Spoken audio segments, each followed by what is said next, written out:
Hi லக்ஷ்டீஸ், எனக்கு மாட்டையோட எஃப்எஃப்னா my ரக்ட் husband episode 70 தான் பார்க்க போகிறோம். So it's must imagine your self. Okay, வாங்க நம்ம வீடியோக்குள்ளே போகலாம். லாஸ்ட் எதில் முடிச்சிருந்தோம் அப்படின்னா, பேசிகிட்டு இருந்த லக்ஷ்மியோட கணத்தில் ரகுநாதன் அடித்த வேகத்தில் நிலத்தரு மாதிரி லக்ஷ்மி கீழே பதறி போன நீங்கள் குறுக்க வந்து ரகுநாதனோட நெஞ்சில் கையை வச்சு தள்ளி, என்ன காரியம் பண்ணீங்க, என் புருஷனுக்கு தெரிஞ்சா என்ன ஆகும் தெரியுமா அப்படின்னு பேசிகிட்டு இருந்தவங்களோட கண்ணத்தில் பல்லாருன்னு அரைஞ்சிட்டான் ரகுநாதன். காருக்குள்ளே கையில் கத்தி வச்சு சொல்லிட்டபடியே சுனில பார்த்தவன், நேற்று நான் சாப்பிட்டுட்டு ஆஃபீஸ் கிளம்புனதுக்கப்புறம் என்ன நடந்துச்சு, எதுக்கு ஒயன் உடம்பெல்லாம் சாப்பாடோட அழுதுகிட்டு ரூமுக்கு போனா, அவளை என்ன பண்ணீங்க அப்படின்னு கொல்ல வெறியில் உச்சக்கட்டத்தில் தான் கேட்குறான்ட்டே. டேயோட கேள்வியில் சுனில் தடுமாறி இருந்தாலும் நிச்சயம் இதை நீங்கள் சொல்லலை, சிசிடிவி கேமராவை பார்த்து தான் கேட்குறான் அப்படின்னு நல்லாவே தெரியுது. அப்படின்னா தன்னோட மேனேஜர் சதீஷ் சொன்னது மாதிரி உண்மையில் கேபினில் இருக்கிற போது சிசிடிவி கேமராவில் உங்களை பார்த்துக்கிட்டு தான் இருந்தானா அப்படின்னு ஒத்துட்டு பித்துக்கிறான் சுனில். என்ன அமைதியாக இருக்கீங்க, கேட்டதுக்கு பதில் சொல்லுங்கள் அப்படின்னு குரலை உயர்த்துறவன் கையில் இருக்கிற கத்தியை 2 முறை சுழட்டிட்டு சுனிலோட கண்களை தான் பார்க்குறான். சுனிலுக்கும் உள்ளுக்குள்ளே தடுமாற்றம் இருந்தாலும் மகனை எப்படி சமாளிக்கணும் அப்படின்னு தெரியாத அப்பனா அவன் பக்கா கேடி அப்படிங்கிறதுனால, இங்கே பாருப்பா, எனக்கு எதுவும் தெரியாது, நான் பார்க்குறப்ப அவள் சாப்பிட்டுட்டு இருந்தா, நான் அதுக்கப்புறம் வெளியே வந்துட்டேன், நீ சொல்கிற மாதிரி எதுவும் எனக்கு தெரியல, நீ ஒயன்கிட்ட நேரடியாக கேட்டுப்பாரு, அப்போ தான் உனக்கு என்ன நடந்துச்சுன்னு தெரியும் அப்படின்னு சுனில் துளியும் பதட்டம் காட்டாமல் சொல்கிறான். சில நொடி சுனிலோட முகத்தையே பார்த்தவனுக்கு அவனை நம்பலாமா வேண்டாமா அப்படிங்கிற குழப்பம் தான் ஓடுது. அதே நேரத்தில் சுனில் சொல்கிறான் அப்படிங்கிறதுக்காக உங்ககிட்ட போய் கேட்குற அளவுக்கு டேயோட கர்வம் இறங்கி வராது. அப்படி இறங்கி வந்திருந்தா நேற்றுக்கு இந்த சிசிடிவி கேமராவை காட்டி உங்ககிட்டயே கேட்டிருப்பான். அவனுக்கு இறங்கி போய் பொண்ணுங்ககிட்ட என்ன நடந்துச்சு ஏது நடந்துச்சு அப்படின்னு கேட்குறதுல விருப்பம் இல்லை. எல்லாத்தையும் விட சிசிடிவி கேமராவில் டே உங்களை பார்த்து ரசிக்கிறான் அப்படின்னு உங்களுக்கு தெரியக்கூடாது அப்படின்னு தான் அவன் நினைக்கிறான். டே என்ன யோசிப்பான் அப்படின்னு தெரிஞ்சதால தான் சுனில் தைரியமாக இருக்கான். கத்தியை முடிச்சு பாக்கெட்டில் வச்சுவேன் பார்வையை சுனிலோட பக்கத்துலேருந்து திருப்பினவன். Okay, I trust you. அப்புறம் தேவையில்லாமல் சமைக்கிறவங்கள குறை சொல்லாதீங்க. தினமும் உங்களுக்கு மட்டும் சாப்பாட்டில் குறை இருக்குது, எங்கள் யாருக்குமே குறை இல்லை. உங்கள் டேஸ்ட்டை கொஞ்சம் மாற்றிக்கோங்க. அப்புறம் இன்றைக்கி ஃபுல்லாக நான் கன்ஸ்ட்ரக்ஷன் சைட்டில் தான் இருப்பேன். கவர்மெண்ட்லேருந்து ஆடிட்டிங் வராங்க, நீங்கள் ஆஃபீஸ் மேனேஜ்மெண்ட்டை மட்டும் பண்ணுங்கள். வேலை செய்கிறவங்க கிட்ட சும்மா போய் எரிஞ்சு சத்தம் போட்டுட்டு இருக்காதீங்க அப்படின்னு சொன்னபடியே மூச்சு இழுத்து விட்டு அவன் சுனிலோட சட்டக்காலரை சரி செஞ்சு விட்டவன். லண்டனில் உங்களுக்காக ஒரு ஃபேமிலி இருக்குது, உங்களை தேடுவாங்களா அப்படின்னு டே பொறுமையாக கேட்க, அந்த ஃபேமிலியை விட எனக்கு என் பையன் தான் முக்கியம் அப்படின்னு ஸ்கோர் செய்யறதுக்குன்னே சரியான டைலாக்கில் அள்ளி தெளிக்கிறான் சுனில். மெல்ல புன்னகையுடனே, என்னை பார்த்துக்கணுன்னு உங்கள் வாழ்க்கையை கெடுத்துக்காதீங்க. இவ்வளோ நாள் எனக்காக சிங்கிளாக இருந்துட்டீங்கப்பா, இனி நீங்கள் உங்கள் வாழ்க்கையை பாருங்கள். என்னை பார்த்துக்க எனக்கு தெரியும், அதோட இப்போ என்னை கேர் பண்ணுறதுக்கு வயன் இருக்கா. So take care of yourself டேட் அப்படின்னு நம்ம பேசிகிட்டு இருக்கும்போதே கன்ஸ்ட்ரக்ஷன் சைட் முன்னாடி வந்து வண்டி நிற்குது. சரி, ஈவினிங் மீட் பண்ணலாம் அப்படின்னு சொல்லிட்டு டே கார்லேருந்து கீழே இறங்க. அங்கே டேக்காக மேனேஜர் பாடி கார்ட்ஸ்லாம் ஏராளமானவர் காத்துட்டு நிற்க. அங்கே கூட டே கன்ஸ்ட்ரக்ஷன் சைட்டுக்கு போயிட்டான். கார் அங்கேருந்து டேயோட ஆஃபீஸ்க்கு கிளம்ப காருக்குள்ளே இருந்த சுனில் அப்படியே வன்மத்தோட உச்சத்தில் தான் இருக்கான். டே இவ்வளோ அழுத்தமாக தன்னை பார்த்துக்க நீங்கள் இருக்கீங்க அப்படின்னு சொன்னது அவனுக்கு பிடிக்கவே இல்லை.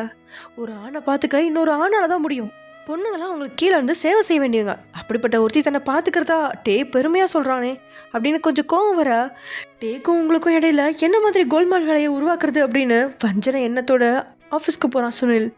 அதே சமயம் இங்கே கன்னத்தில் கை வச்சபடி கீழே விழுந்து கிடந்த உங்களுக்கு கண்ணீர் மடமடன்னு வெடிச்சிருச்சு. உங்களை யாருமே இப்படி அடித்ததே கிடையாது, கட்டின கணவன் இன்னைக்கு வரைக்கும் கை நீட்டி அடித்ததே கிடையாது. தியாவோட கையால் அடி வாங்கியிருக்கீங்க தான், ஆனால் அது எப்படி இருக்கும் அப்படின்னா பூக்களை வச்சு கன்னத்தில் அடித்த மாதிரி தான் இருக்கும், அவ்வளோ சாஃப்டா. ஏன்னா உங்களுக்கு வலிக்கும் அப்படின்னே தியா மெதுவாக தான் அடிப்பா.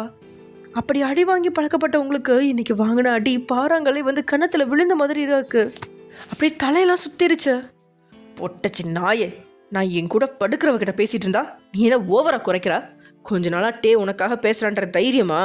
கல்யாணமாகி 2 மாதம் முடிஞ்சு, வயிற்றுல புழுப்பூச்சி உருவாகாத மல்லடி நீ பெரிய இவ ஆகுறியா அப்படின்னு நாக்கில் நரம்பே இல்லாத மாதிரி பேசினவனோட வார்த்தையால் துடிதுடிச்சு போகிறீங்க.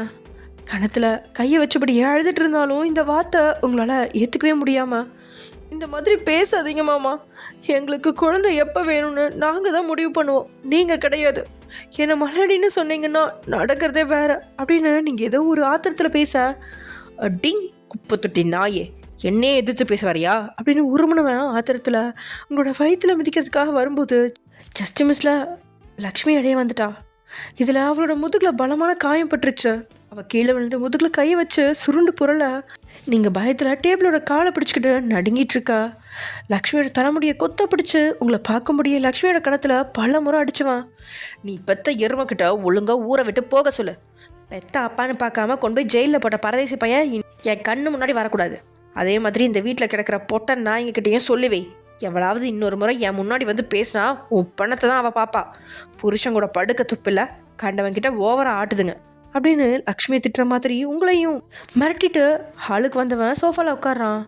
பாடிகார்டு ஒருத்தனுக்கு மெசேஜ் அனுப்பி உள்ளே வர வச்சவன் அங்கே இருக்கிற சிசிடிவி கேமராவை காட்டி, இந்த கேமராவில் ஏதோ கோளாறு, வீடியோ கிளியராக இல்லை, இதை மொத்தமாக கழட்டிட்டு புது மாடலை நான் 2 நாளில் அனுப்பி வைக்கிறேன், அதை மாட்டினா போதும், இப்போதைக்கு கேமரா வேண்டாம், வீட்டில் பெருசாக எந்த பிரச்சனையும் கிடையாது, நீ கேமராவை கழட்டு, நான் டேக்கிட்ட பேசிக்கிறேன் அப்படின்னு சொன்னதும் அந்த பாடி கார்டும் சிசிடிவி கேமராவை கழட்டி எடுத்துகிட்டு போயிட்டான். அதுக்கப்புறம் தான் ரகுநாதன் அங்கேருந்து ஆஃபீஸ்க்கு கிளம்பியிருக்கான்.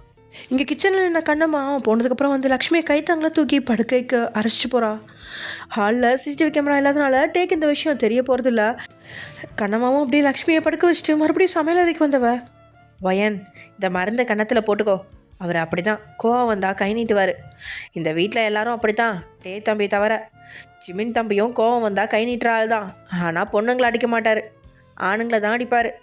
எங்களுக்கு இதெல்லாம் பழகி போச்சு. பாலகிருஷ்ணாவுக்கு கோவம் வந்தால் வேலை சொல்லியே கொள்ளுவான், சுனிலுக்கு கோவம் வந்தால் நல்லா சகுனி வேலை பார்ப்பான், ரகுநாதனுக்கு கோவம் வந்தால் கை நீட்டுவான். நாம் தான் கொஞ்சம் பார்த்து கவனமாக இருக்கணும். இப்போ உட்காந்து சாப்பிடு அப்படின்னு உங்களுக்கு கொஞ்சம் சமாதானப்படுத்தி சாப்பாட்டை சாப்பிட வைக்கிறா கண்ணம்மா. அதுக்கப்புறம் ஒரு பெருமூச்சு எழுத்து விட்டுட்டு தான் பாலகிருஷ்ணன் ரூமுக்கு போகிறா. ஏன்னா 10 நிமிஷத்தில் புது சாப்பாடை சமைச்சிட்டு வர மாதிரி சொல்லியிருந்தான். ஆனால் 25 நிமிஷம் ஆயிடுச்சு. கிழமை எனக்கு என்னெல்லாம் சொல்லுவானோ அப்படின்னு பதட்டமாக தான் பாலகிருஷ்ணனோட ரூமுக்கு போகிறா கண்ணம்மா. அந்த கிழவனும் சாப்பாடை கையில் வாங்கி மொத்தமாக கண்ணம்மா மேலேயே வீசிட்டான். போய் வயனை வர சொல்றி அப்படின்னு கத்திட்டு கண்ணம்மாவை துரத்தி விடுறான் பாலகிருஷ்ணா.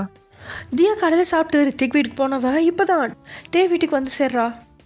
சஜித், நான் சரியாக 1/2 மணி நேரத்தில் வந்துடுவேன், நீ எல்லா ஏற்பாட்டையும் பண்ணிவிடு அப்படின்னு சொல்லிக்கிட்டே காலை கட் பண்ணவ வீட்டுக்குள்ளே வந்து அப்படியே அந்த இருக்க பொண்ணுங்களோட நிலைமையை பார்த்து பதறி போயிட்டா. ஒரு பக்கம் நீங்கள் பாலகிருஷ்ணாவோட ரூமில் வேலை செஞ்சு நொந்து போய் கிடக்க, லக்ஷ்மி கணவன் அடித்த அடியில் முதுகு வலியால் எலும்பு முடியாமல் கிடக்க, கண்ணம்மா எல்லா வேலையும் இழுத்து போட்டு உயிரை கொடுத்து செஞ்சிட்ருக்கா. இந்த குடும்பத்தை சரி செஞ்சு எடுக்கிறதுக்குள்ள பொண்ணுங்களோட நிலைமை மோசமாக மாறிடுமே அப்படின்னு நொந்து போய் நிற்கிறாதியா. அந்த நேரத்தில் எவ்வளோ தைரியம்தா என் அம்மாவை அடிச்சிருப்பா அப்படின்னு ஆஃபீஸில் எல்லார் முன்னாடியும் தூக்கி போட்டு மிதிக்கிறான் ஜிமின். ஜிமினோட இந்த திடீர் தாக்குதலை ரகுநாதன் எதிர்பார்க்கல. ஒரு நாளும் இல்லாமல் ரகுநாதனோட ஆஃபீஸ்க்கு வந்தவன் யாருடைய அனுமதியும் இல்லாமல் மீட்டிங் நடந்துட்டு இருக்க ஹாலுக்குள்ளேயே நுழைஞ்சு ரகுநாதனை அடிக்கவே தொடங்கிட்டான் ஜிமின். ரகுநாதனும் திருப்பி அடிக்கலாம் அப்படின்னு பார்த்தா 2 பேரோட வயசு வித்தியாசமோ இல்லை அப்படின்னா உடல் பலம் வித்தியாசமோ தெரில, அவனால் ஜிமினை திருப்பி அடிக்க முடியல. தடுக்கவும் முடியாமல் ஜிமினோட கையால் அடி வாங்கிட்டான். அப்படியே ரகுநாதனை குப்புரை போட்டு அவன் தலையை அடிச்சே பஞ்சர் ஆக்கினவன் கழுத்தோட கையை பின்பக்கத்துலேருந்து லாக் பண்ணி கழுத்தையும் அழுத்தி பிடிச்சு பஞ்சராக்குறான். அவனுக்கு அவ்வளோ வேதனையாக இருக்குது. அவனும் சின்ன வயசுலேருந்து பார்க்குறான், அவனோட அம்மா ஒரு தவறுமே செய்யலை, ஆனாலும் சம்மந்தமே இல்லாமல் அடிக்கிறான். அவள் தான் பக்கம் இருக்கிற நியாயத்தை பேச முயற்சிச்சா கூட கணவனை எதிர்த்து பேசுகிறா அப்படின்னு அப்பையும் அடிக்கிறான். தன்னுடைய வழியை அவள் சொந்த பந்தங்கிட்ட சொன்னால் கூட அவங்க கண்டுக்கிறதே இல்லை. இருந்தால் கூட வேதனை பொறுக்க முடியாமல் அவள் யார்கிட்டையும் உதவி கேட்க போய் அது அவன் காதுக்கு வந்தாலும் அடிக்கிறான். கிளி மாதிரி மனைவி இருந்தும் குரங்கு மாதிரி நான் குணத்தால் அவளை தினமும் வதைக்கிற இப்படி ஒரு தகப்பாக இருக்கிறத விட இறக்கிறதே மேல். தாலியும் பொட்டும் பூவும் இல்லை அப்படின்னா என்ன, சுதந்திரமாவது தாய்க்கு கிடைக்கும் அப்படிங்கிற மாதிரி தான் ஜிமின் கோபத்தோட உச்சத்திலே நிற்க ரகுநாதனோட கழுத்து நல்லாவே இறுகிடுச்சு. வழி ஒரு பக்கம் இருக்க மூச்சு விட முடியாமல் அவன் போராடிட்டு இருக்கும்போது தகவல் அறிஞ்சு செக்யூரிட்டி டீமில் உள்ளவங்க விரைஞ்சு வராங்க. எல்லாருமே வந்த வேகத்தில் ஜிமினை பிடிச்சி எடுத்து ரகுநாதன்கிட்ட பிரிச்சுடுறாங்க. அதுக்கப்புறம் தான் ரகுநாதனால் கொஞ்சமாவது மூச்சு விட முடியுது. ஆனாலும் தடுமாறி தலையில் கிடந்தவன், என்னடா பார்க்குறீங்க, அவனை அடிங்க, அந்த எருமை உயிரோடு இருக்கக்கூடாது அப்படின்னு ஜிமினை அடிக்க கட்டளையிட்டுட்டான்.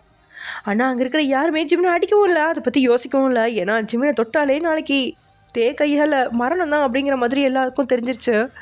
வேலை போனாலும் பரவாயில்ல, உயிர் போகக்கூடாது அப்படிங்கிற மாதிரி எல்லாருமே அமைதியாக நிற்கா. போங்கடா நாய்களா, 10 பைசாவுக்கு துப்பு இல்லாதவனுங்களா, நீங்கள் அடிக்கலன்னா என்ன, இன்றைக்கி நானே அவனை போட்டு தள்ளுறேன் அப்படின்னு கத்துற ரகுநாதன் எழும்ப முயற்சிக்கிறான். ஆனால் கொஞ்சம் அடிச்சிருந்தாலும் வசமாக தான் கொடுத்துருக்கான் ஜிமின். அதனால் ரகுநாதனால் எழும்ப முடியல. யோ, தைரியம் தான் ஒண்டி கொண்டி வா, நீயா நான் பாத்திர வேண்டியதான், உனக்கு நான் இருக்கக்கூடாது, எனக்கு நீ இருக்கக்கூடாது, யார் உயிரோடு இருக்கணும்னு முடிவு பண்ணிடுவோம், எவ்வளோ தைரியம் தான் என் அம்மா மேலே கை வச்சிருப்பேன் அப்படின்னு ஜிமின் எகிற. சின்ன பையனாக இருக்கும்போது ஜிமினை லக்ஷ்மி அடிக்கிற அளவுக்கு அடித்து துவைச்சான் ரகுநாதன். ஆனால் இப்போ முன்னாடி மாதிரிலாம் அடிக்க முடியாது. அடிக்க நினச்சாலே ஜிமின் எகிரிக்கிட்டு நிற்கிறான். இனி அடிக்க முடியல அப்படின்னாலும் வார்த்தையால் குத்தலாமே அப்படிங்கிற மாதிரி. நான் என் கூட படுக்கிற பொட்டச்சி அடிப்பேன், வெட்டுவேன், என்ன வேணால் பண்ணுவேன். எல்லாத்துக்கும் சேர்த்து நான் அவள் கழுத்தில் போட்டிருக்கேன் லைசன்ஸ். உனக்கு அதை பார்த்து நோவுதுன்னா போய் உன் பொண்டாட்டி முந்தானை பிடிச்சி ஆளு அப்படின்றாங்கன்னா அந்த திமிரா சொல்ல முறைச்சு பார்த்த ஜிமின் செக்யூரிட்டி கார்ட்ஸோட கையிலேருந்து தன்னை விடுவிக்க முயற்சித்தோம். அவனால் முடியல. ரகுநாதன் பேசிய வார்த்தைக்கு இப்போது செக்யூரிட்டி கார்டு கிட்டேருந்து கை விடுபட்டா ரகுநாதனுக்கு இன்னும் 2 மிதி கொடுத்துருப்பான் ஜிமின். எங்கள் அம்மா அசிங்கமாக பேசினா நடக்கிறதே வேற. உன்னை மாதிரி கேடுக்கிட்டனோட கொடுமையை தாங்கிக்கிட்டு இத்தனை வருஷமாக இருக்கிறதுக்கே அவங்களுக்கு கோவில் கட்டி கும்பாபிஷேகம் நடத்தணும்.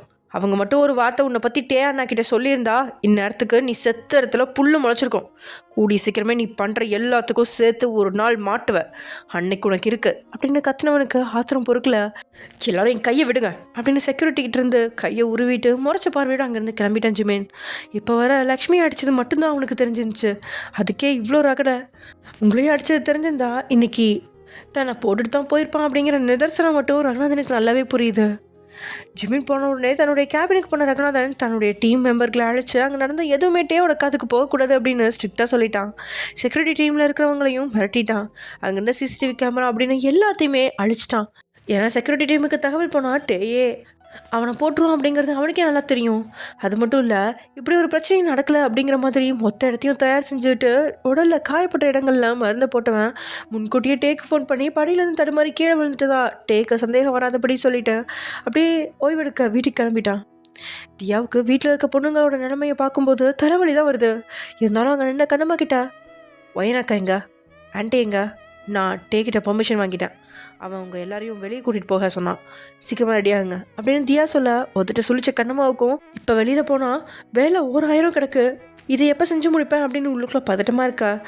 இல்லைம்மா நான் வரல, லக்ஷ்மி அம்மாவும் வரமாட்டாங்க, அவங்களுக்கு உடம்பு முடியல, நான் வேணா உன் அக்காவை வர சொல்கிறேன், அவளை நீ கூட்டிகிட்டு போ அப்படின்னு சொல்லிட்டு தரையை வேகமாக சுத்தம் செய்ய ஆரம்பிச்சிட்டா. தியாவுக்கு கொஞ்சம் கடுப்பாக இருந்தாலும் வீட்லேயே அடைஞ்சு கிடக்குறீங்க, வெளியே கொஞ்சம் நேரம் கூட்டிகிட்டு போகலான்னு பார்த்தா ரொம்ப தான் சீன் போடுறீங்க, என்னமோ பண்ணுங்க, போய் என் அக்காவை முதல்ல வர சொல்லுங்கள் அப்படின்னு சொல்லிட்டு அங்கே இருக்கிற சோஃபாவில் கோவமாக உட்காந்துட்டா. பாலகிருஷ்ணனோட ரூமில் மண்டிட்டு உட்காந்தபடியே கையில் துணியை வச்சு குனிஞ்சு தர நம்புறாமல் சுத்தம் செஞ்சபடி நீங்கள் முதுகு உடைய வேலை செஞ்சிட்ருக்க உள்ளே வந்த கடமா பாலகிருஷ்ணா கிட்ட விஷயத்த சொல்ல, அதெல்லாம் முடியாது, என் ரூமுக்குள்ளே ஏகப்பட்ட வேலை இருக்குது, எல்லா இடமும் டஸ்ட்டாக இருக்குது, எனக்கு வேறு டஸ்ட் அலர்ஜி, அவள் இங்கேருந்து சுத்தம் பண்ணட்டும் அப்படின்னு உறுதியாக சொல்ல, அப்படியா சரி சரி, தியா தான் இங்கே வந்து கூப்பிட்றேன்னு சொன்னான், நான் தான் தாத்தாவோட ரூமில் நானே போய் கூப்பிட்றேன்னு சொன்னேன், நான் இன்னைக்கு போய் அவகிட்ட சொல்கிறேன் ஐயா, அவளே வந்து பார்த்துப்பா அப்படின்னு கண்ணுமா சொல்ல வார்த்தையில் கிழவன் கொஞ்சம் ஜர்க்காயிட்டான். 5 நிமிஷத்தில் அனுப்பி வைக்கிறேன் அப்படின்னு கெத்தை மெயின்டைன் பண்ணிவிட்டு தியா மேலே இருக்கிற பயத்தில் உங்களை அனுப்பி சம்மதிச்சிட்டான். ஆனாலும் அந்த இடத்த மொத்தமாக சுத்தம் செஞ்சுட்டு தான் அனுப்புகிறான். அதோட என்னதான் நீங்கள் நேர்த்தியாக ட்ரெஸ் அணிஞ்சிருந்தாலும் ப்ளவுஸுக்கு மேலே தெரிகிற அந்த முதுகை பார்க்குறது, சேலை கொஞ்சம் மேல் நோக்கி வந்தால் கூட கால்களை பார்க்குறது, குனிஞ்சு நிமிர்ந்து வேலை செய்யும்போது துணி கொஞ்சம் விலகினா அசிங்கமாக பார்க்குறது அப்படின்னு கிழமை வயசுக்கு மிஞ்ச வேலையை தான் செஞ்சிட்ருக்கான். டே அவங்கள உள்ளே அழைக்கக்கூடாது அப்படின்னு சொல்லியும் கிழமை இத்தனை தைரியமாக அழைக்க காரணமே காலையிலேயே டே ப்ரோக்ராம் எல்லாத்தையும் கேட்டு தெரிஞ்சுக்கிட்டு தான் விசிட்டிங் சைட்டில் யார் கூடயும் பேசுறது கூட டைம் கிடைக்காது. அப்படி இருக்கும்போது சிசிடிவி கேமராவெல்லாம் டே பார்க்கவே வாய்ப்பில்லை அப்படின்னு கிளம்புறது நல்லா தெரியும். இதனால தான் இவ்வளோ தைரியம். கடைசியில் உங்களுக்கு கிளம்ப அங்கேருந்து அனுப்பி வைக்க வேகமாக பெட்ரூம்குள்ளே வந்து நீங்கள் குளிச்சு ரெடி ஆகிட்டு கண்ணாடியில் தான் முகத்தை பார்க்குறீங்க.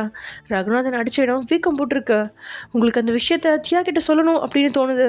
ஆனாலும் இதை வச்சு தியா ரகுநாதன்ட்ட பிரச்சனை பண்ண போனால் டே நிச்சயம் தியாவை சும்மா விட மாட்டான். அதுக்காக இதோட விடவும் கூடாது. நைட்டு நிச்சயம் டேக்கிட்ட ரகுநாதன் தன்னை அடித்ததை பற்றி சொல்லணும் அப்படிங்கிற முடிவோட தான் இருக்கீங்க நீங்கள். லெஃப்ட் சைட் கணம் வீங்கி இருக்கா, ரைட் சைட் கணத்துலேயும் உங்களோட கையால் வேகமாக அடிச்சுக்கிட்டே இருக்கா, வலது கணமும் அப்படியே கொஞ்சம் சவந்து வீங்கிடுச்சு. அது மேலே ஃபவுண்டேஷன் ப்ரைமர் அப்படின்னு எல்லாத்தையும் போட்டு துளியும் வெளியே தெரியாத அளவுக்கு மேக்கப்பால் மொத்தத்தையும் மறைச்சிட்டிங்க. நீங்கள் கீழே வந்ததும் 2 பேருமா ஸ்கூட்டியில் அங்கேருந்து கிளம்பிட்டேங்க. சென்னை வெயில் கொளுத்தி எடுத்தாலும் தியா கூட போகிறது உங்களுக்கு பிடிச்சிருக்கு. ஊரில் அக்கா தங்க பாட்டி 3 பேருமே சேர்ந்து ராகவோட வீட்டில் இருக்க பழைய ஸ்கூட்டி எடுத்துக்கிட்டு ஊர் சுற்ற அப்பப்போ போயிடுவாங்க. அந்த நினைவு தான் உங்களுக்கு இப்போ வருது. அப்படியே மகிழ்ச்சி பொங்க நீங்கள் உட்காந்துட்ருக்க அந்நேரத்தில் தான் உங்களோட முகத்தை கண்ணாடியில் பார்க்குற தியா. கொஞ்சம் முகத்தில் வித்தியாசம் தெரியுது. ஆனாலும் நீங்கள் சிரித்தா உங்களோட கண்ணும் கொஞ்சம் சவக்கும். இப்பயும் நீங்கள் சிரித்து மகிழ்ச்சியாக தான் இருக்கீங்க.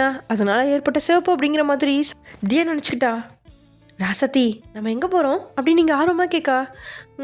உனக்கு மாப்பிள்ளை பார்க்க போகிறேன், ஒழுங்காக இருக்கா வீட்டுக்குள்ளே ஊமை மாதிரி இரு, வீட்டுக்கு வெளியே வந்தால் தொணன்னு ஏதாவது சொல்லிக்கிட்டே இரு அப்படின்னு தியா சிரிப்பாக சொன்னாலும் 5 நிமிஷத்துக்கு ஒரு முறை இந்த கேள்வியை கேட்டு நீங்கள் தியாவை நிம்மதியாகவே இருக்க விடல. தியாவும் எங்கே போகிறோம் அப்படிங்கிறத கடைசி வரைக்கும் சொல்லாமல் அப்படியே மெயின்டைன் பண்ணுவ. கடைசி அந்த ஸ்கூட்டி நீங்கள் எதிர்பார்க்காத காலேஜ் வளாகத்துக்குள்ள நுழையுது. அதிர்ச்சியில் நீங்கள் அப்படியே வாய் பிளக்க ஸ்கூட்டியை ஓரமாக நிறுத்தின தியா கீழே இறங்கக்கா அப்படின்னு சொல்ல நீங்களும் கீழே இறங்கிட்டீங்க.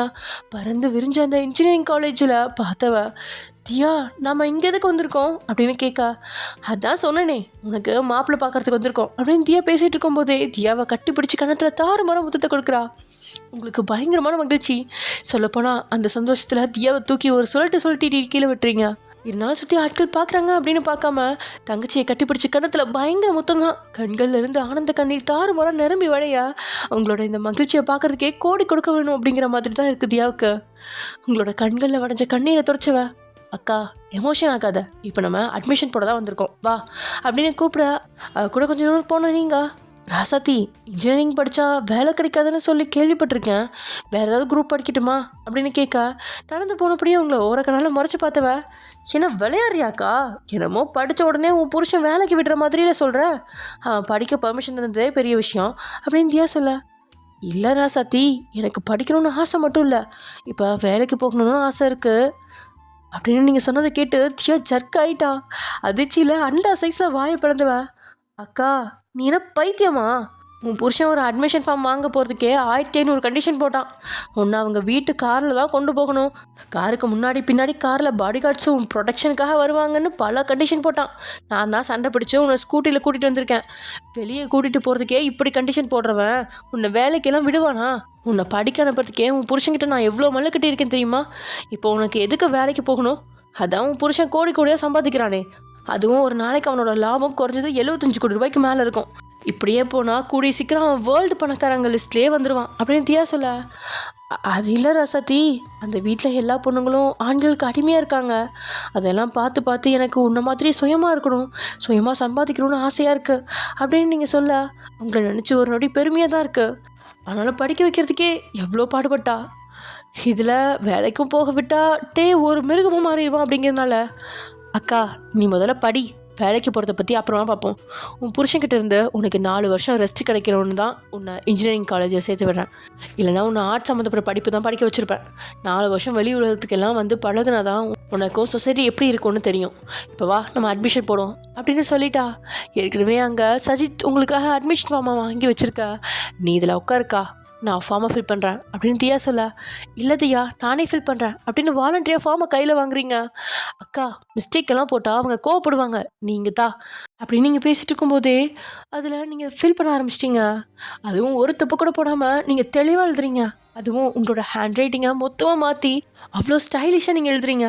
அதுவும் அந்த ஃபார்மில் இங்கிலீஷ் தவிர்த்து இன்னொரு மொழியும் இருக்கணும் அப்படின்னு சொல்ல, இங்கிலீஷில் எழுதி முடித்த நீங்கள் அடுத்ததாக தமிழில் எழுதாமல் ஃப்ரெஞ்ச் மொழியை எடுத்து எழுத ஆரம்பிச்சிட்டிங்க. இவ்வளோ படித்த சப்ஜெக்ட்டுக்கும் தியாவுக்கும் கூட அந்த மொழியே தெரியாது. ஆனால் 12ஆம் வகுப்பு படித்த உங்களுக்கு ஃப்ரெஞ்ச் எழுதுகிற வேகத்தை பார்த்தா அப்படியே 2 பேருக்கும் தலை சுற்ற ஆரம்பிச்சிருச்சு. அக்கா இதுவும் புருஷன் தான் கற்றுதானா அப்படின்னு மிரண்டு போய் கேட்குறா தியா. ஆமாம் எப்படி கண்டுபிடிச்சா ராசாத்தி அப்படின்னு நீங்கள் எக்ஸைட்மெண்ட்டாக கேட்குறீங்க. தியாவுக்கும் சஜித்துக்கும் ஹார்ட் அட்டாக் தான் வருது. என்னதியா உன் மாம்ஸ் அக்காவை கொடுமைப்படுத்துறான்னு சொன்னேன், ஆனால் அவன் கற்றுக் கொடுக்குறத பார்த்தா உன் அக்காவை ஜில்லா கலெக்டர் ஆக்கிடுவான் போல இருக்கு அப்படின்னு சஜித் தியாவுக்கு மட்டும் கேட்குற மாதிரி கிண்டலாக கேட்க, கை முட்டியால் உங்களை பார்க்காத நேரத்தில் அவன் நெஞ்சிலே குத்துனவ, ஆமாடா அவன் எல்லாம் கற்றுக் கொடுத்து கடைசியாக பெட்ரூம் கலெக்டர் ஆக்குவான், மூடிக்கிட்டு நில்லு அப்படின்னு அவள் முறைச்சி பார்த்தாலும் கொஞ்சம் உங்களை வித்தியாசமாக தான் பார்க்குறா. 12th இங்கிலீஷ் எக்ஸாமில் ஃபெயில் ஆகிடணும் அப்படின்னு ரிசல்ட் வர வரைக்கும் அழுத்திருப்பீங்க. நீங்கள் அந்தளவுக்கு இங்கிலீஷில் மக்களாக தான் இருந்தீங்க. ஆனால் டேக்கு பயந்து இவ்வளோ வேகமாக நீங்கள் கற்றுக்குறீங்க அப்படின்னா உண்மையில் உங்களுக்கு நல்லாவே திறமை இருக்குது. தியாவுக்கு தான் அது புரியலையோ அப்படிங்கிற யோசனையில் மூழ்கி நிற்கிற கேப்பில் நீங்கள் எழுதி முடிக்க ஃபார்மை கொடுத்துட்டு அங்கேருந்து கிளம்புனவங்க இன்னும் 5க்கும் மேற்பட்ட கல்லூரியில் போய் அட்மிஷன் ஃபார்மை போட்டுட்டாங்க. இப்படி எல்லாம் முடிச்சு அவங்க காலேஜ் வளாகத்துலேருந்து வெளியே கிளம்பும் போதே சாயங்காலம் 4 மணிக்கு இருந்துச்சு. தியா கேஸ் இன்வெஸ்டிகேஷனுக்கு ரொம்ப லேட் ஆயிடுச்சு. மூர்த்தி சார் வர ஃபோன் பண்ணிகிட்டு இருக்காரு. உன் அக்கா கார் பிடிச்சி அனுப்பி வச்சுட்டு வரியா? இன்வெஸ்டிகேஷன் முடிச்சிடலாம். இனி அடுத்தடுத்த நாள் சனி ஞாயிறு அப்படின்னு போயிடும். திங்கள் தான் இன்வெஸ்டிகேஷன் பண்ண முடியும். அதுக்கப்புறம் நமக்கு தேவையான டாக்குமெண்ட்ஸ் கிடைக்காது அப்படின்னு சச்சித் சொல்ல, தியாவோ அடப்போடா, என் அக்கா சென்னையில் 2 மாதம் இருந்தாலும் தலையும் தெரியாது வானும் தெரியாது, எங்கேயாவது தப்பாக போய் இறங்கிடுவா. அப்புறம் அவள் புருஷன் என்ன தூக்கில் தொங்க விட்டுருவான். 1 மணி நேரம் வெயிட் பண்ண, அவளை வீட்டில் கொண்டு போய் விட்டுட்டு வரேன் அப்படின்னு தியா சொல்ல, இல்லை தியா நானே போய்க்கிறேன், ஆட்டோ பிடிச்சி மட்டும் விடு போதும் அப்படின்னு நீங்கள் சொல்ல, அக்கா விளையாடாத, ஆட்டோ பிடிச்சி விடுறதுக்கு நீ ஒன்றும் சாதாரண ஒருத்தனோட பொண்டாட்டி கிடையாது, தி கிரேட் பிஸ்னஸ் மேன் டே கிருஷ்ணனோட பொண்டாட்டி. இந்த மாதிரி பணக்காரங்களை கடத்துறதுக்குன்னு தனி கும்பல் இருக்குது. எல்லாத்தையும் விட உன்னை யாராவது கடத்தினாலோ நீ தனியாக வீட்டுக்கு வரதை பார்த்தாலும் உன் புருஷன் என்னை போட்டு தள்ளிடுவான், அவன் சரியான பைத்தியக்காரன் அப்படின்னு பேசிகிட்டு இருக்கும்போதே தியா ஒரு நொடி ரோட்டில் அதுவும் டிராஃபிக்கில் நின்றுட்டு இருந்த ஒரு காரை பார்த்து கண்களை அகல விரிக்கிறா. அக்கா அக்கா சீக்கிரவா, ஒரு அடிமை சிக்கிட்டான் அப்படின்னு உங்களோட கையை பிடிச்சி டிராஃபிக்கில் புகுந்து ஒரு காருக்கு பக்கத்தில் நின்னவ காரோட கண்ணாடி தட்ட கார் கண்ணாடி கீழே இருக்கிறான் ஹரி. நீல நிற கோட் ஷூட்டில் ஹேண்ட்ஸமாக இருந்தவனை பார்த்து தியா பிரமிச்சாலும் காட்டிக்காம, ஹாய் ஹரிபுரி, எப்படி இருக்கீங்க, உங்களை பார்த்து ரொம்ப நாளாச்சு அப்படின்னு தியா சம்மந்தம் இல்லாமல் பேச, தியாவே இமைக்காமல் பார்த்தவன் பக்கத்தில் இருந்த உங்களையும் பார்த்தபடியே, உன் அக்கா வீட்டை விட்டு கிட்னாப் பண்ணி கொண்டு வந்துட்டியா என்ன அப்படின்னு கேட்கா. ஐயோ எப்படி கரெக்டாக கண்டுபிடிச்சிங்க, ஆக்சுவலி கிட்னாப் பண்ணி கொண்டு வந்து மேட்ரை முடிச்சிட்டேன், இனி இவன் வேண்டாம், ஸோ திருப்பி கொண்டு விடலான்னு பார்த்தா எனக்கு அதுக்கான டைம் இல்லை, என் புருஷன் கூட ரொமான்ஸ் பண்ண வேண்டியிருக்கு, ஸோ என் அக்காவை கொஞ்சம் வீடு வர ட்ராப் பண்ணுங்க சரியா, பாய் அக்கா, ஆரி உன்னை பத்திரமா கூட்டிகிட்டு போயிடுவான் அப்படின்னு சொன்னவ ஆரியோட அனுமதி கூட கேட்காம உங்களை அங்கேயே விட்டுட்டு கிளம்பிட்டா. இவ என்ன ஆரிக்கிட்ட இப்படி பேசுகிறா அப்படின்னு நீங்கள் வியந்து பார்த்தா, ஆரி அவசரமாக பிஸ்னஸ் மீட்டிங்க்கு போயிட்டுருக்கான், இதில் அவன் அனுமதி இல்லாமல் இப்படி விட்டுட்டு போயிட்டாலே அப்படின்னு தியாவை பார்த்தானே தவிர பார்வையில் கோபம் இல்லை. கெட் இன் வயன் அப்படின்னு ஆரி கார் கதவை திறக்க முன்பக்க சீட்டில் ஏறி உட்காந்த நீங்கள் அப்படியே டிராஃபிக்லாம் கிளியர் ஆகி ஆரி காரை ஸ்டார்ட் பண்ண, நீங்கள் வெயிலை சுற்றி சோர்வாக இருக்கவும் காரோட ஏசியை கொஞ்சம் அதிகப்படுத்துனவன் உங்களை தான் சில வினாடி கண்ணாடியில் பார்க்குறான். உங்களோட முகத்தை பார்த்தா வெயிலில் வெந்து போயிருக்கீங்க அப்படின்னு தெரியுது, ஆனால் தகதகன்னு மின்றீங்க. கொஞ்ச நேரத்துக்கு முன்னாடி தியாவை பார்க்குறப்ப கூட அவள் வெயிலில் கொஞ்சம் கருத்து போயிருந்தா, இவன் மட்டும் கருக்காமல் எப்படி இப்படி இருக்கா அப்படின்னு கேட்குற அளவுக்கு தான் உங்களோட நிறம் இருக்குது. வயன் ஒரு பாட்டு வருமே, உன்னை வெள்ளாவி வச்சு தான் வளர்த்தாங்களா வெயிலுக்கு காட்டாமல் வளர்த்தாங்களான்னு அப்படின்னு ஆரி பேசிகிட்டு இருக்கும்போதே, ஆமாம் எனக்கும் ரொம்ப பிடிக்கும், உங்களுக்கு அந்த பாட்டு பிடிக்குமா, நம்ம 2 பேரும் சேர்ந்து பாடலாமா அப்படின்னு நீங்கள் கேட்க பேசிகிட்டு இருந்த ஆரி ஒரு நொடி அமைதியாகி உங்களை பார்க்குறான்.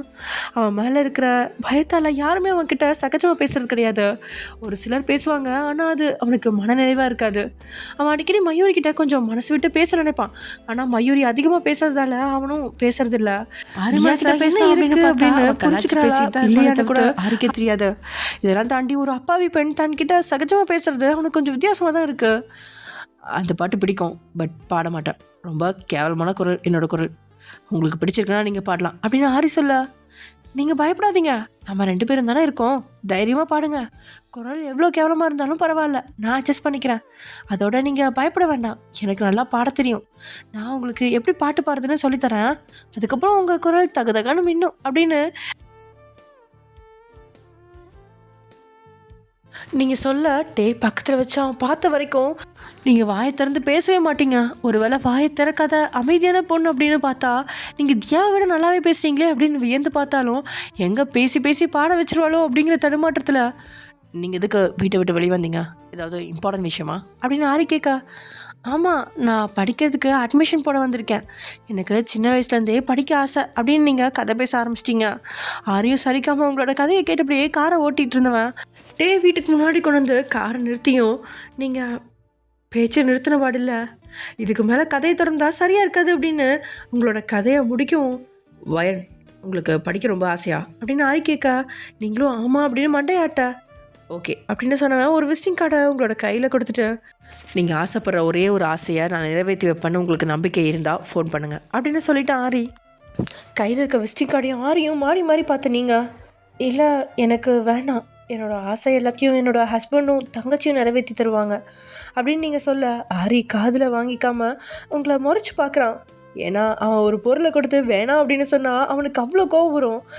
அவன் மன்னிச்சு ஏற்றுக்கிறதுக்கு நீங்கள் ஒன்றும் தியா கிடையாதே.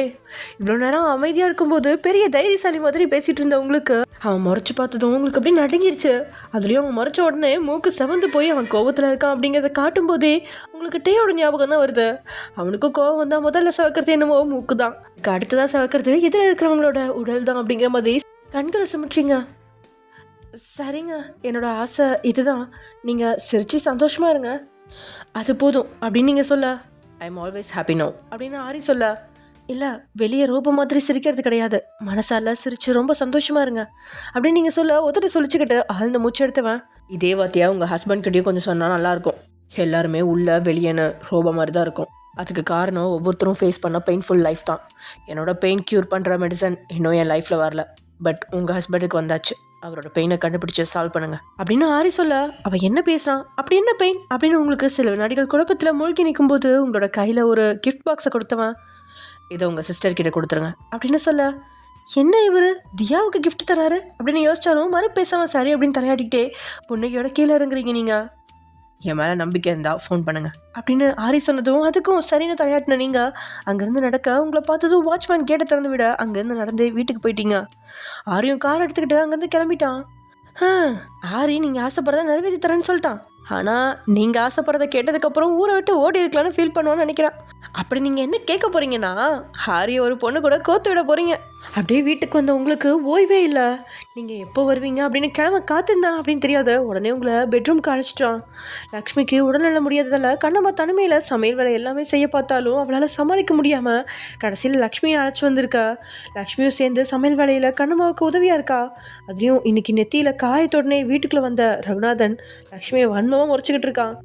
எப்போ வேணாலும் இவன் அணுகுண்டா வெடிச்சு செதறி காயப்படுத்துவான் அப்படின்னு தெரிஞ்சு அவன் பக்கம் கூட போகாமல் கிச்சனை விட்டு வெளியே வராமல் இருக்கிறா லக்ஷ்மி. நேரங்கள் அது பாட்டுக்கு கிடக்க 7 மணிக்கெல்லாம் வழக்கமாக ரூமை விட்டு வெளியே விட்டுருவான் பாலகிருஷ்ணா. அண்ணா இன்னைக்கு 7:30 மணி தாண்டிடுச்சு. சம்மந்தமே இல்லாமல் சேரை போட்டு அது மேலே ஏற வச்சு எட்டாத உயரத்தில் இருக்கிற பழைய பொருட்களை எம்பி துள்ளி குதிச்சு எடுத்து கீழே போட வைக்கிறது, அதுலேருந்து மறுபடியும் ஒரு சில பொருட்கள் எல்லாம் மேலே தூக்கி போட வைக்கிறது அப்படின்னு கிழமை படுத்தி எடுக்க உங்களுக்கு இங்கேயே மயங்கி விழுகலாம் அப்படிங்கிற மாதிரி தான் இருக்குது.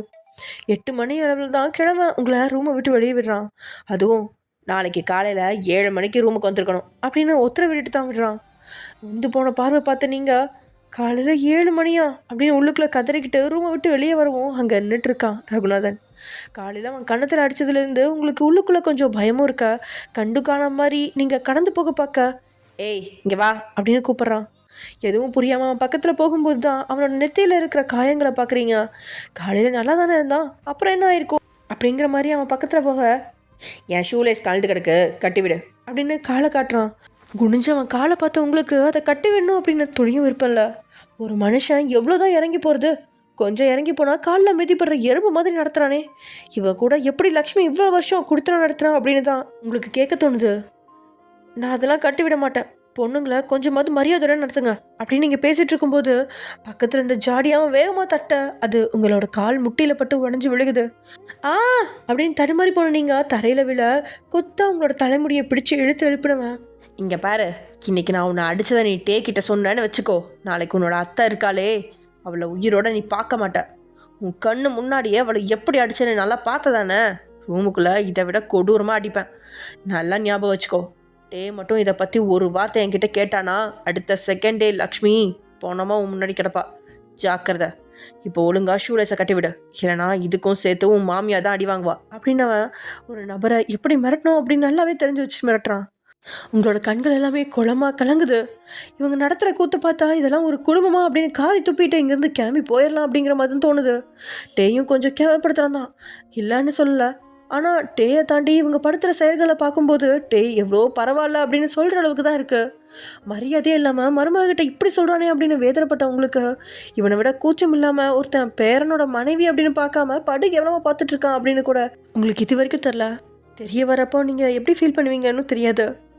ஷூலேஸை கட்டி விட போறியா இல்லையா அப்படின்னு கேட்டபடியே உங்களை பிடிச்சு அவன் கீழே தள்ள வடிஞ்ச கண்ணீரோடு நீங்கள் ஷூலேஸை கட்டி விட, இப்போ ஷூலேஸ் அவுத்து விடு அப்படின்னு அவன் சொல்ல நொந்த பார்வையோட நீங்கள் 2 கால் ஷூலேஸையும் கழட்டி விடவும் காலில் கிடக்கிற ஷூவை கழட்டு அப்படின்னு அடுத்து சொல்லிட்டான். அவமானத்துக்கு மேலே அவமானப்பட்டு அவன் சொல்கிறத எல்லாத்தையும் செய்கிறீங்க.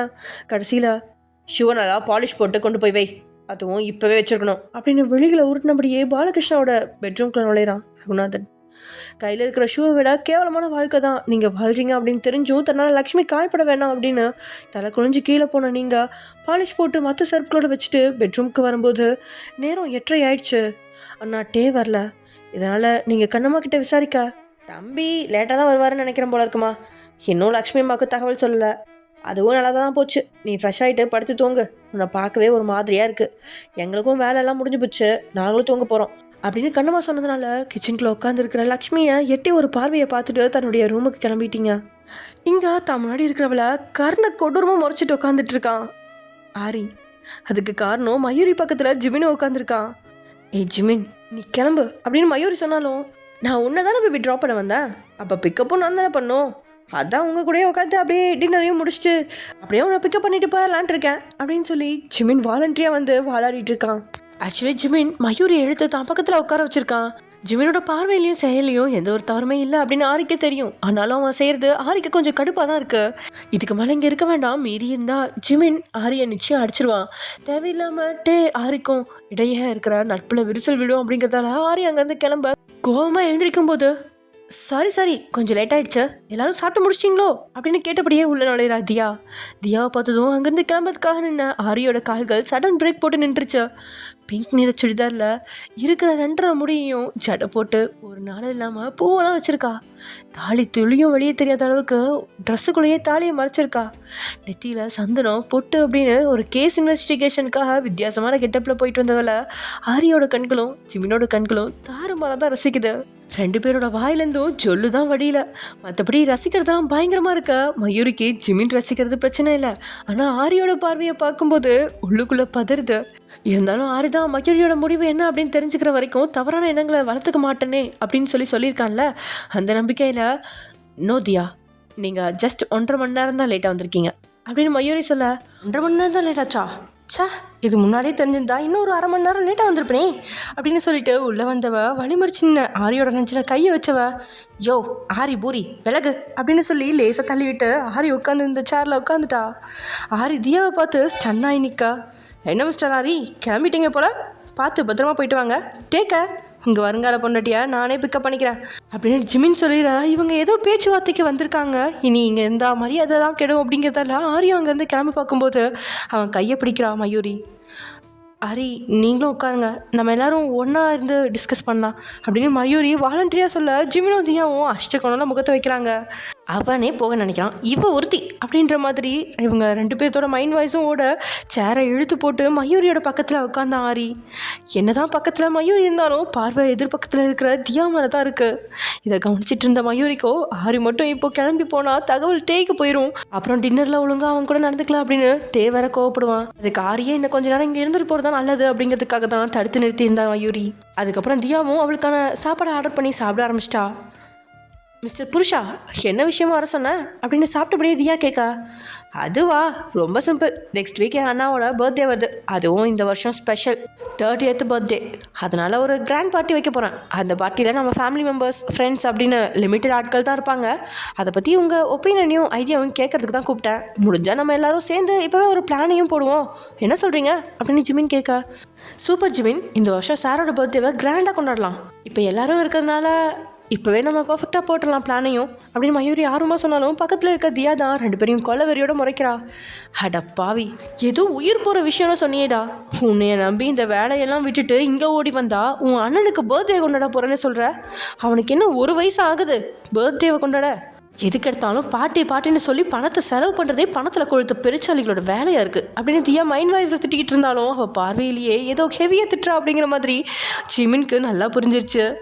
என்ன டார்லிங், மைண்ட் வாய்ஸ் எல்லாம் ரொம்ப ஹெவியாக இருக்குது, ஒருவேளை எங்கள் அண்ணா பர்த்டேக்கு நீ ஏதாவது சர்ப்ரைஸ் பண்ண வச்சுருக்கியா அப்படின்னு ஜிமின் தியாவோட பொறுமையை சோதிக்கிறான். வச்சுருக்கேன். வீட்டில் இருக்க எல்லா ஆம்பளைங்களையும் வரிசையாக அந்தரத்தில் கட்டி போட்டு பொம்பளைங்களை விட்டு சாட்டையால் அடிக்கிற காம்படிஷன் வச்சுருக்கேன்டா அப்படின்னு உள்ளுக்குள்ளே நினச்சாலும் வெளியே ஒரு பின்னாக்கு பிளானும் இல்லை. நீ மயூரி பர்த்டேக்கு சர்ப்ரைஸ்னு சொல்லி கேக்கை வெட்டி வச்சியே, அந்த மாதிரி ஏதாவது பிளான் போடுறதா இருந்தால் நான் அங்கே வரவே மாட்டேன். இப்போ கண்டிப்பாக உங்கள் அண்ணாக்கு பர்த்டே கொண்டாடணும்னா பக்கத்தில் ஒரு ஆசிரமம் இருக்குது, அங்கே குறைஞ்சது 100 பிள்ளைங்க இருக்காங்க. அங்கே உன் அண்ணாவை கூட்டிகிட்டு போ, கேக்கை வெட்டிடு, அங்கே இருக்க பிள்ளைகளுக்கு ஏதாவது வாங்கி கொடு, பர்த்டே செலிப்ரேஷன் முடிஞ்சுது அப்படின்னு தியா சிம்பிளாக சொல்லி முடிக்கா. சூப்பர் அப்படின்னு தியாவோட கையை பிடிச்சி ஜிமின் குழுக்க இங்கே ஒருத்தன் பற்றி எரிஞ்சுக்கிட்டு இருக்கான். அவனுக்கு தெரியும் தியா தனக்கானவன் இல்லை அப்படின்னு, ஆனாலும் பார்வை அவளை விட்டு விலகலை. ஜிமின் அவளை தொட்டாலும் சீனாலும் ஆரிக்கு சொல்ல முடியாத டென்ஷன் வருது. ஏன் இப்படி ஒரு உணர்வு அப்படின்னு தெரியாத மனநிலையில் அவன் இருக்கும்போது, மயூரி உங்ககிட்ட ஏதாவது பிளான் இருக்கா அப்படின்னு ஜிமின் கேட்கா. என்னது பிளானா அப்படின்னு யோசிச்சு பார்த்தவனோட மூலையில் எதுவுமே வரல. அவளுக்கு இது போல் சர்ப்ரைஸ் எல்லாம் வராது. அவள் ராகவோட பர்த்டேக்கு சர்ப்ரைஸ் கொடுக்கவே ஜிமின் கிட்ட தான் ஐடியாவை கேட்பா. இதனால் அவள் அப்படியே திருட்டு முழிக்கா இது தேராது அப்படின்னு புரிஞ்சுக்கிட்டேன். விட்டா கையால் ஸ்பூனை வளைச்சி உடைப்பேன் அப்படிங்கிற மாதிரி உட்காந்துட்டு இருக்கிற ஹாரியை பார்த்து, ஹாரி ப்ரோ உங்ககிட்ட ஏதாவது பிளான் இருக்கா அப்படின்னு கேட்கா. I don't have any silly plan. Make a plan according to your wish. I don't want to interfere this. And finally, don't call me bro. Just call me Ari. அப்படின்னு அவன் முகத்தில் அடித்த மாதிரி சொல்ல, என்ன இப்படி சொல்கிறான் அப்படிங்கிற மாதிரி தான் 3 பேரோட ரியாக்ஷனும் இருக்குது. சாப்பிட்டுட்டு இருந்த தியாவுக்கு லேசாக புற எரிக்கும் அப்படின்னு அவன் 2 முறை இருமுனது தான் உண்டு. அதுக்குள்ளே ஜிமின் ஒரு பக்கத்துலேருந்து தண்ணி நீட்டுறான், இன்னொரு பக்கத்துலேருந்து ஆரி தண்ணி பாட்டில் திறந்து அவகிட்ட நீட்டுறான். என்ன இவனுங்க ஒரே நேரத்தில் தண்ணி நீட்டுறானுங்க அப்படிங்கிற மாதிரி பார்த்தாலும் தியாவாவது இவங்ககிட்ட இருந்து வாங்கி கொடுக்கிறதாவது அப்படிங்கிற மாதிரி மயூரிக்கு முன்னாடி இருந்த தண்ணி பாட்டிலை எடுத்து குடிக்க ஆரம்பிச்சிட்டா. 2 பேருமே ஏமாற்றத்தோட பாட்டிலை அவங்கவுங்க முன்னாடி வைக்க இதை பார்த்துட்டு இருந்த மயூரியோட கண்கள் தான் அதிர்ச்சியில் சாசர் மாதிரி வெறியுது. ஆக்சுவலி தியா வர்றதுக்கு முன்னாடி மயூரியும் சாப்பாடு புறையேறிக்கிட்டு இரும தனக்கு முன்னாடி இருக்கிற தண்ணியை மயூரி எடுக்கிறதுக்காக போகும்போதே ஜிமின் அந்த தண்ணியை கையில் எடுத்து அப்படியே பல்ல காட்டி அவளை வெறுப்பேற்றினான். ஆரிக்கு பக்கத்தில் இருக்க பாட்டிலை எடுக்கலாம் அப்படின்னு பார்த்தா அவன் எடுத்த வாயோடனே என் பெர்மிஷனில் அவன் எதையும் தொடக்கூடாது அப்படின்னு சொல்லிட்டான். கடைசியில் ஜிமின் கிட்ட மல்லு கட்டி தண்ணியை வாங்கி குடிச்சிருக்கா மயூரி. இதெல்லாம் நினச்சி பொறாமப்படுறதா நொந்துக்கிறதா அப்படின்னு தெரியாமல் இருக்கிறா மயூரி. அப்புறம் என்ன, பேப்பரை விரித்து போட்டு ஜிமின் பயங்கரமாக பிளானை போட தியா அவனை கவனிக்காமல் சாப்பிட்றதே கவனத்தை செலுத்த ஆரியோட கண்கள் தியாவை ரசிக்க மயூரி என்ன நடக்குது அப்படின்னு புரியாமல் உட்காந்துட்டு இருக்கா. அதே சமயம் இங்கே தன்னை மறந்த உறக்கத்தில் மூழ்கி கிடந்த நீங்கள் ஏதோ சத்தம் கேட்டு கண்ணை திறந்து பார்க்குறீங்க. டேபிள் மேலே இருக்கிற டேயோட மொபைலில் பார்த்து அதுக்கப்புறம் தான் அவன் வந்துட்டான் அப்படிங்கிறத உணர்ந்து எழுதுறீங்க. ட்ரெஸ் சேஞ்சிங் ரூமில் லைட் எரிதை பார்த்துட்டு மின்னல் வேகத்தில் அதுக்கு முன்னாடி போய் நிற்கிறீங்க. என்னதான் ரகுநாதன் கிட்ட எதையும் சொல்ல மாட்டேன் அப்படின்னு நீங்கள் சொல்லியிருந்தாலும் இதோட விடக்கூடாது. டே கிட்ட மட்டும் இதை பற்றி சொல்லலை அப்படின்னா நிச்சயம் ரகுநாதன் தினமும் லக்ஷ்மியை கொடுமைப்படுத்துவான். ஒருவேளை லக்ஷ்மியை போல் தன்னையும் கொடுமைப்படுத்த வாய்ப்பு இருக்குது. டே தனக்கு உறுதுணையாக இருக்கிறானோ இல்லையோ ஒரு முறையாவது டே கிட்ட சொல்லி பார்க்கணும். அவன் கண்டுக்கலைன்னா அப்புறம் தியா இருக்கிறாளே அவகிட்ட சொல்லிடலாம் அப்படிங்கிற எண்ணத்தில் ஓடி போய் கதவை திறந்த நீங்கள் ட்ரெஸ் மாற்றிட்டு நின்றுட்டு இருந்த டேயோட கோலத்தை பார்த்து அப்படியே திகச்சு போகிறீங்க. அப்படின்னு அலறின நீங்கள் திரும்பி நின்னபடி நான் எதையும் பார்க்கல அப்படின்னு தடுமாற உங்களையே பார்த்தபடி போட்டிருந்த ட்ரெஸ்ஸை கழட்டினவன் அப்படி பொழுதுல உங்களை பின்னாடி இருந்த கட்டி அணைக்கிறான். அவன் அணைப்புலேயே அவன் ஷேம் பப்பி ஷேமாக இருக்கான் அப்படின்னு புரிஞ்சு உங்களோட இதயம் பதறி நிற்கும் போதே உங்களை ட்ரெஸ் சேஞ்சிங் ரூமுக்குள்ளே இழுத்து கதவை மூடிட்டான் டே. ஓகே ஃப்ரெண்ட்ஸ், இதோட இந்த எபிசோட முடிச்சுக்கலாம். நெக்ஸ்ட் எபிசோட என்ன நடக்க போகுது அப்படிங்கிறத நெக்ஸ்ட் எபிசோட பார்க்கலாம். Okay bye.